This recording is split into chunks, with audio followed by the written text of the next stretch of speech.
Hi అండి, నమస్తే. Welcome back to my channel Neha creations. మనం ఈరోజు ఈ వెజిటబుల్ కర్రీ ఎలా తయారు చేయాలి అని అయితే చూద్దాం. దీని పేరు వచ్చేసండి టిండా. ఇది నార్త్ ఇండియాలో ఎక్కువగా దొరుకుద్ది. చాలా హెల్దీ అండి. దీనిలో ఏంటంటే వాటర్ కంటెంట్ ఎక్కువగా ఉంటుంది అనమాట. విటమిన్స్, ప్రోటీన్స్ కూడా బాగానే ఉంటాయి. ప్లస్ ఇదేంటంటే డయాబెటిక్ పేషెంట్స్కి అయితే మంచిది. అట్లానే డైట్ ప్లాన్ చేసుకునే వాళ్ళు, వెయిట్ లాస్ అవ్వాలి అనుకునే వాళ్ళకి కూడా ఈ సబ్జీ అయితే మంచిదన్నమాట. ఓకేనా? చూడండి దీన్ని ఎలా తయారు చేయాలి ఏంటి అని అయితే చూద్దాం. ముందుగా వచ్చేసి దీనికి పైన చెక్కు తీసేసి అట్లనే లోపల గింజలను కూడా తీయాలి. ఈ రెండు తీసి చిన్న చిన్న ముక్కలుగా కట్ చేసుకోవాలన్నమాట. చూస్తున్నారు కదా ఇలా. ఈ టిండా వెజిటబుల్ అయితే మనకి ఇప్పుడు సమ్మర్లో అయితే ఎక్కువ దొరుకుద్ది నార్త్ ఇండియాలో. మనకి సౌత్లో అయితే అంత దొరకదండి, అంతకంటే ఎక్కడ కనిపించదు అనమాట.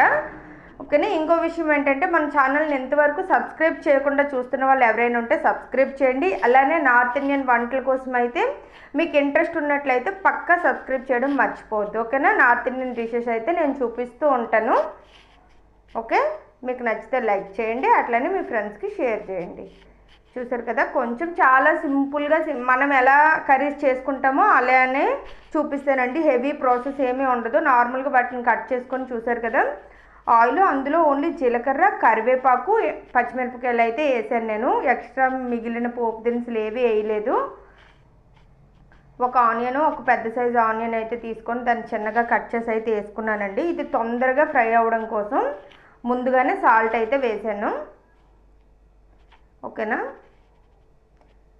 ఇంకో విషయం ఏంటంటే టిప్ అనమాట ఇది. మనం ఏదైనా కర్రీ సాఫ్ట్గా రావాలి అనుకుంటే మనం సాల్ట్ వేసిన తర్వాత ఏంటంటే దానిపైన మూత పెట్టామనుకోండి కొంచెం సాఫ్ట్గా అవుద్ది. అలా కాదు, మనకేంటంటే ఫ్రైలా రావాలి అనుకుంటే దానిపైన అస్సలు మూత పెట్టకూడదండి.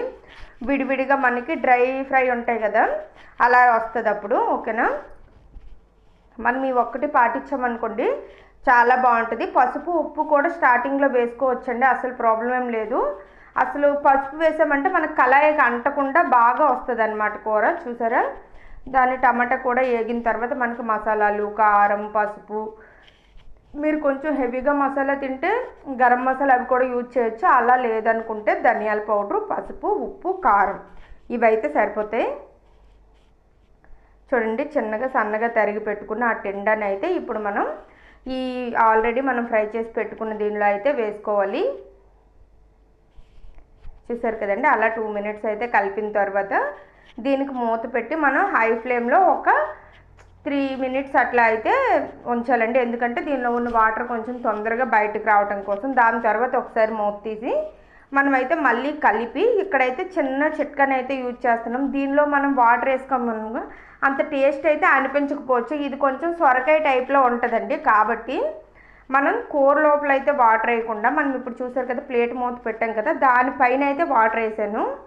వాటర్ మొత్తం డ్రై అయ్యేంత వరకు సిమ్లో పెట్టి ఉంచానండి. చూడండి, వాటర్ మొత్తం డ్రై అయిపోయింది కదా, కొంచెం అయితే ఉంది. ఇప్పుడు చూస్తే మనకు కూర అయితే ఇలా రెడీ అయింది. ఓకే, దీనిలో మనం ఇప్పుడు ఉప్పు, కారం అవి ఎలా ఉన్నాయి సరిపోయి చూసుకొని ఇంకా దించేసుకోవడమేనండి, అయిపోయింది. దీనిలో మీకు కావాలనుకుంటే ధనియాల పౌడర్ వేసుకోవచ్చు. ధనియాల పౌడర్ కాదండి, కొత్తిమీర వేసుకోవచ్చు. అలా లేదనుకుంటే ఇలానే.